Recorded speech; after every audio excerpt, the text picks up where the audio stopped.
नमस्कार भाई साहब। 2020 में आप लोगों को याद होगा भारत और चाइना के बीच में एक बॉर्डर डिस्प्यूट हुआ था।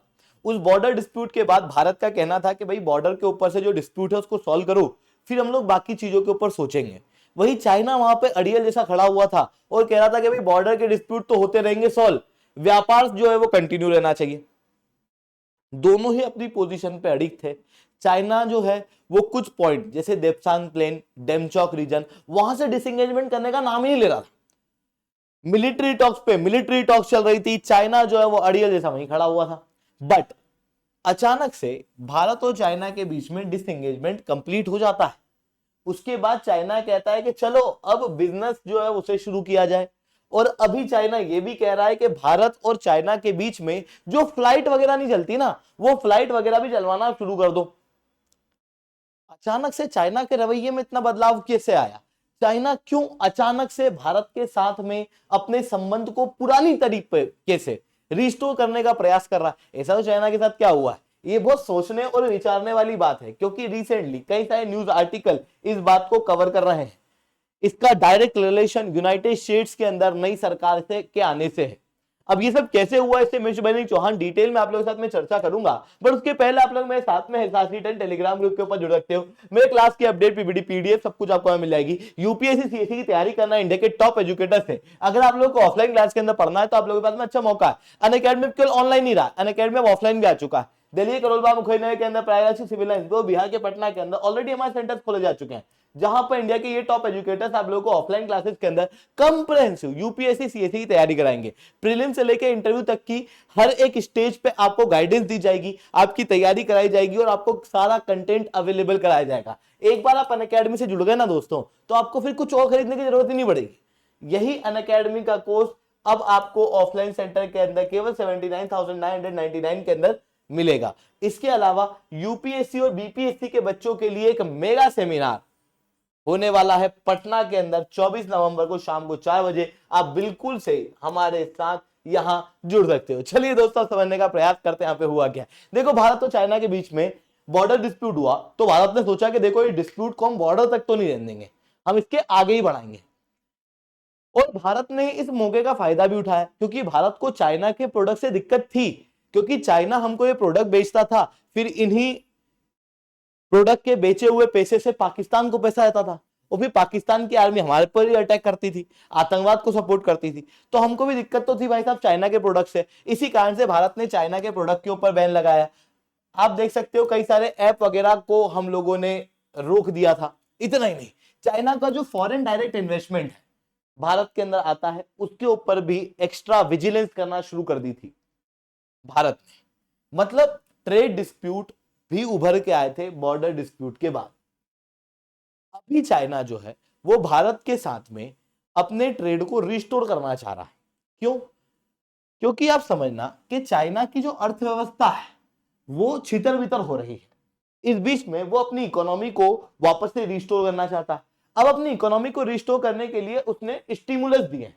पर अगर स्टिमुलस वगैरह दिए हैं, पैसे वगैरह दिए हैं बिजनेसमैन को, तो उससे क्या होगा? प्रोडक्शन बढ़ेगा। पर इससे कंजप्शन बढ़ जाएगा क्या अचानक से? नहीं, क्योंकि चाइना के अंदर स्थिति ऐसी है कि अनएम्प्लॉयमेंट 20% है और लगभग 75% लोग ऐसे हैं जो काम तो कर रहे हैं, जॉब तो कर रहे हैं, पर उनसे इतना काम कराया जा रहा है कि वो बिल्कुल सेटिस्फाई नहीं है। उनकी इनकम बहुत कम होती जा रही है, जिसके कारण से कंजप्शन तो वीक ही रहेगा ना। तो चाइना अगर ये प्रोडक्ट बना भी ले तो उन प्रोडक्ट को बेचेगा कहां? उसे चाहिए एक बड़ा मार्केट। अब बड़े मार्केट में उसको दो ही मार्केट दिखेंगे, एक तरफ तो क्या है यूएस, दूसरी तरफ है भारत। भारत के मार्केट को इसीलिए चाइना चाहता है, और ये आज से नहीं चाह रहा, ये पहले से ही चाह रहा है। जब भारत और चाइना के बीच में बॉर्डर डिस्प्यूट थे उस समय पे चाइना कह रहा था कि बॉर्डर के इशू को सेपरेट रखो, बायलैटरल टाइज चलने दो। भारत के एक्सटर्नल अफेयर मिनिस्टर बहुत अच्छा जवाब देते हैं भाई साहब, ये peace and tranquillity on the border for any country is the foundation of a relationship with a neighbour, so naturally the foundation has get disturb, so has the relationship. और इसी बात को कहते हुए इन्होंने कहा कि भाई हमारी पूरी रिलेशनशिप बॉर्डर पे ही निर्भर है। अगर बॉर्डर डिस्प्यूट रिजॉल्व होंगे तभी हम बाकी सारे रिलेशन को आगे बढ़ाएंगे। ठीक इसी समय पर चाइना ने ज्यादा ध्यान दिया नहीं, चाइना कोशिश करता रहा कि यार ट्रेड शुरू हो जाए। और यूएस के मार्केट के अंदर वो अपने सामान को बेचता रहा, भारत के मार्केट के अंदर कोशिश करता रहा कि एंट्री मिल जाए।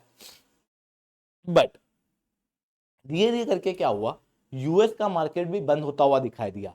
Donald Trump United states of America के अंदर पावर में आ गए और इन्होंने अपने इलेक्शन कैंपेन में क्या कहा कि भाई चाइना के ऊपर तो मैं टैरिफ लगा दूंगा, अमेरिका फर्स्ट पॉलिसी चला दूंगा, चाइनीज जो है उनके प्रोडक्ट भारत में बिकेंगे ही नहीं, अमेरिका में बिकेंगे ही नहीं। इवन दुनिया भर में जितनी कंपनियां हैं उन सबको कहूंगा कि अरे छोड़ो जगह को, आप आ जाओ अमेरिका के अंदर।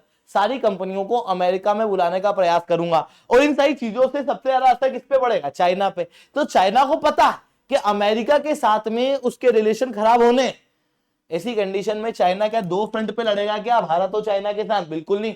इस कारण से चाइना क्या कर रहा है, एक तरफ तो भारत के मार्केट को होल्ड करने के लिए, दूसरी तरफ दो फ्रंट में डिस्प्यूट को अवर्ट करने के लिए भारत के साथ में अपने रिलेशन को वापस से रीस्टोर करने का प्रयास कर रहा। ये मैं नहीं कह रहा, यूनाइटेड स्टेट्स के president of US India strategic and partnership forum Mukesh Aghi ये कहते हैं, so we are seeing an early impact of the Trump administration coming in that has created pressure on China to ease dealing with India. So that's why border patrolling has been agreed upon.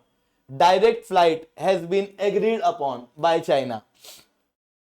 इन्होंने ये कहा कि China का calculation बहुत simple है, Trump क्योंकि power में आ गए हैं तो उनको पता है कि रिलेशन जो है वो खराब होने वाले हैं, और क्योंकि रिलेशन खराब होने वाले हैं तो चाइना नहीं चाहता मल्टीपल फ्रंट के ऊपर लड़ना, इस कारण से वो भारत के साथ में अपने रिलेशन को सुधारने का प्रयास कर रहा है। बट बात सीधी सी है दोस्तों, एक बार अगर दूध फट गया तो वापस दूध नहीं बनता।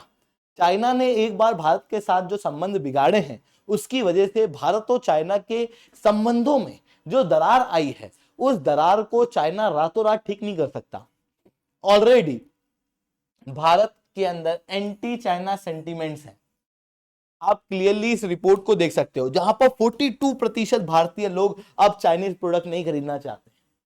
भारत के अंदर एंटी चाइना सेंटीमेंट विश्व के अंदर फास्टेस्ट ग्रो है इन डिस्प्यूट्स के कारण, क्योंकि लोग नहीं चाहते चाइना के प्रोडक्ट को खरीदना, तो सरकार कुछ भी कर ले ये प्रोडक्ट नहीं बिकेंगे भारत में, और भारत और चाइना के रिलेशन कभी नहीं सुधरेंगे, क्योंकि democracy is nothing but a demography. Democracy कुछ नहीं, लोकतंत्र कुछ नहीं, वो लोग ही हैं। लोग जो चाहेंगे वही लोकतंत्र के अंदर होगा और वही चीज यहां पर दिखाई देगी। और इवन ये चीज अच्छी भी है, भारत और चाइना के ट्रैप में ना फंसे, क्योंकि भारत और चाइना के बीच में जो ट्रेड डेफिसिट है वो ऑलरेडी बहुत ज्यादा है और हमको इस डेफिसिट को जितना हो सके उतना कम करना है। तो ये सारी चीजें यहाँ पर देखने को मिल रही है। आई होप ये सारी बातें आपको समझ में आई होंगी। लेक्चर अच्छा लगा हो तो लाइक करना, लेक्चर बहुत अच्छा लगा नीचे साथ रिटर्न कमेंट करना। यूपीएससी सीएससी की तैयारी करना, इंडिया के टॉप एजुकेटर से अगर आप लोगों को ऑफलाइन क्लास के अंदर पढ़ना है तो आप लोगों के पास में अच्छा मौका है। अनअकैडमी के लिए ऑनलाइन नहीं रहा है, अनअकैडमी अब ऑफलाइन भी आ चुका है। दिल्ली करोलबाग मुखर्जी के अंदर ऑलरेडी हमारे सेंटर्स खोले जा चुके हैं और ऑफलाइन सेंटर के अंदर ना सबसे कम रेट के अंदर आपको अनअकैडमी का सब्सक्रिप्शन मिल रहा है। तो आप लोगों के पास में बहुत अच्छा मौका है, अगर आप अनअकैडमी के ऊपर जुड़ना चाहते हो बिल्कुल जुड़ सकते हो।